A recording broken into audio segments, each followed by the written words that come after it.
દર્શક મિત્રો, આપણે પેટલાદ તાલુકાના પાળજ ગામમાં આવ્યા છીએ અને અહીંયા અષાઢ મહિનાના છેલ્લો દિવસ એટલે અમાસ, અષાઢી અમાસ અને એના બીજે દિવસ ગુજરાતી મહિના પ્રમાણે એકમ શ્રાવણ સુદ એકમ એ પડવાના દિવસે અહીંયા શ્રદ્ધા અને ભાવથી દશામાની મૂર્તિનું સ્થાપન કરવામાં આવે છે.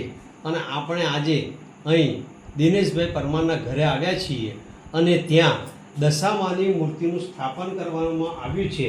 એટલે આ 10 દિવસ ભક્તિભાવપૂર્ણ એ તહેવાર ઉજવવામાં આવે છે અને એમાં છેલ્લે 5 વર્ષ પૂરા થાય છે અને 5 વર્ષના અંતે દશામાનું જે 5 વર્ષ સુધી પૂજન અર્ચન કર્યું હોય છે અને એમાં છેલ્લા 5મા વર્ષે વ્રતની ઉજવણી કરવામાં આવે છે. અને આ ઉજવણી કરવા પાછળનો હેતુ કે 5 વર્ષ સુધી હર્ષ અને ઉલ્લાસથી કરેલા વ્રતને એનું ફળ મળે, એમાંથી એમનો વિશ્વાસ અને શ્રદ્ધા ટકે, એમના ધારેલા કામો પૂરા થાય એવી એમની જે ભાવના હોય છે એ ભાવનારૂપી આ વ્રત કરેલ છે. અને છેલ્લે સગા સંબંધીઓ મિત્રોને બોલાવીને આમંત્રણ આપે છે અને એ આમંત્રણ રૂપી જે દશામાને પ્રસાદી બનાવવામાં આવે છે એ પ્રસાદી અહીંયા તૈયાર કરવામાં અત્યારે આવી રહી છે. તો ચાલો મિત્રો, હવે આપણે પ્રસાદી વિશે જાણીશું. દર્શક મિત્રો, હમણાં જે આપણે વાત થઈ એમ 10 દિવસ સુધી મા દશામાનું પૂજન અર્ચન કરીએ છીએ અને 10મા દિવસે જે પ્રસાદી સ્વરૂપે જેમાંથી પ્રસાદ બને છે એના વિશે આપણે જાણવું જરૂરી છે. તો એ પ્રસાદી કેવી રીતે બની અને એમાં કઈ કઈ વસ્તુ ઉમેરવામાં આવે છે તો એ વિશે આપણે જાણીશું. તો ચાલો આપણે અમારા આ મિત્રને મળીએ. મારું ગામ પાળજ, મારું નામ રતિલાલ. હા, તો રતિલાલભાઈ, હા, તમે આ જે વસ્તુ બનાવી છે અત્યારે એમાં આ જે વસ્તુ દેખાય છે એને શું કહેવામાં આવે છે? અને આ વસ્તુની વાત કરું છું લુઓ કહેવાય. અમારા દર્શક મિત્રોને ખ્યાલ આવે. મને લુઓ કહેવાય. હા, બરાબર છે. બરાબર છે. હા અમારા મિત્ર છે દિનેશ, હા એમણે મને આમંત્રણ આપી દીધું હા કે આપણે દશામાનો પ્રસાદ બનાવવાનો છે. બરાબર. એટલે મેં એમને બધી તૈયારી કરી આપી. હમ. પછી મને હતા બોલાવી લીધો. હા હા એટલે પછી એને ચાલુ કરી દીધું. પછી હા ઘઉંનો લોટ છે, હા. સોજીનો છે, પછી ચણાનો છે, બરાબર છે. બધું મિક્સ કરીને તેલ પાડીને દૂધ પાડવાનું હા અને પછી મોઈ પછી એને લુઓ બનાવી દઈએ. હા હા બરાબર છે. પછી એને તળીને હા ભાગીને ફરી મિક્સરમાં મિક્સ કરી દેવાનું. બરાબર છે. બરાબર છે. એટલે મિક્સરમાં ત્યાં આમાંથી આનો હા. લોટ જે બનાવતા હોય એ પ્રમાણે બનાવી દેવામાં આવે તૈયાર છે. થઈ જાય. બરાબર, તૈયાર થાય છે. તો રતિલાલભાઈ, તમે કહ્યું કે મારો મિત્ર દિનેશભાઈને ત્યાં હું આવ્યો છું, બરાબર છે? તો આમાંથી તમે આ સેવાનું કામ કરો છો કે હા. આમાંથી તમે દિનેશભાઈ જોડે મહેનતાણું લેવાના છો? ના લેવાય. માતાજીનો પ્રસાદ છે એટલે ના લેવાય. બરાબર છે. માતાજીના પ્રસાદમાં મહેનતાણું લેવાય નહીં, પણ આ થકી એક સેવાનું કામ હા, સેવાય પણ તમે થાય છે. સાથે સાથે કરો છો. બરાબર છે. જોઈને દર્શક મિત્રો, આ રતિલાલભાઈનું કામ કે એ એમનામાં એક સેવાનો ભાવ છે. અત્યારે આખો દિવસ એમની જે પ્રવૃત્તિ હોય, એમનું જે કામ હોય એ કામ કરે છે અને સાથે સાથે આવી સેવાની પ્રવૃત્તિ પણ કરે છે. તો હવે બીજા ઘણા બધા પ્રશ્નો થાય છે. તો રતિલાલભાઈ, હવે આ વસ્તુ તમે તૈયાર કરી, તો આની અંદરથી હવે પ્રસાદી રૂપે તમે શું બનાવશો? પ્રસાદી રૂપે એ બનાવવાનું છે. અત્યારે દશામામાં શું કે ચૂરમું જ ચાલે છે. ચૂરમું ચાલે. બરાબર છે. છૂટું. છૂટું ચૂરમું. એ દશામાના ધરાઈ દેવાનું. હા હા બાકીનું ચૂરમું એમને ધરાવા જેટલું બનાવી દેવાનું. હા. બાકીના લાડુ બનાવી દેવાના. લાડુ બનાવી દેવાના. બરાબર છે. એ લાડુ શું કરવાનું છે કે મિત્રોને બહેનોને સૌ બોલાયા હા, તો એમને જમાડવાના. જમાડવાના. એટલે તે છેલ્લા 10 દિવસ પૂજન અર્ચન કરીને છેલ્લે બધાએ દિવસે જમાડવાના અને આનંદ કિલ્લોલથી દશામાનું જે વ્રત કરે છે એમાં પગે લાગવાનું હોય છે. પગે. બરાબર છે.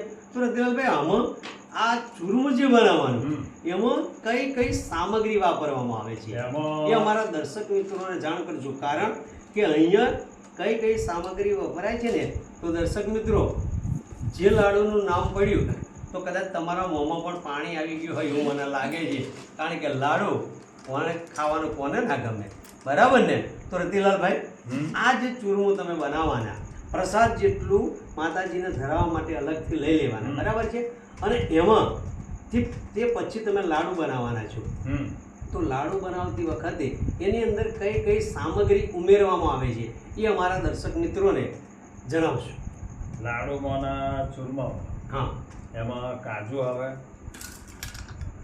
બદામ આવે, બરાબર છે. ઇલાયચી આવે, હા, પિસ્તા આવે, બરાબર છે. બધું મિક્સ કરીને આલવી દો. હા હા પ્રસાદમાં મિક્સ કરીને હા, બનાવી દે. બરાબર છે. લાડુ બની જાય ને ચૂરમું પણ બને અને પછી એ પ્રસાદ સવારે સવારે પહેલા માતાજીને ધરાવી દો. હા હા પછી થાળ ધરાવીને બધાને જમાડી દેવા. જમાડી દેવાના. અને અહીંયા તમે જોશો તો હર્ષોલ્લાસથી પણ તમે જુઓ કે બધાય સરસ મજાના બેઠા છે.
જોઈને દર્શક મિત્રો, આ લાડુ બનાવવાની રીત હતી. રતિલાલ ભાઈએ ખૂબ મહેનત કરીને સરસ મજાના લાડુ બનાવ્યા છે, જે જોઈને આપણા મોંમાંથી પાણી આવી જાય. 10 દિવસ સુધી બહેનો અને માતાઓ દશામાનું વ્રત કરીને 10મા દિવસે લાડુ, દાળ ભાત, પૂરી શાકની પ્રસાદી બનાવી માતાજીને શ્રદ્ધાપૂર્વક ધરાવે છે અને તેમનું વ્રત પૂરું કરે છે. બોલો દશામા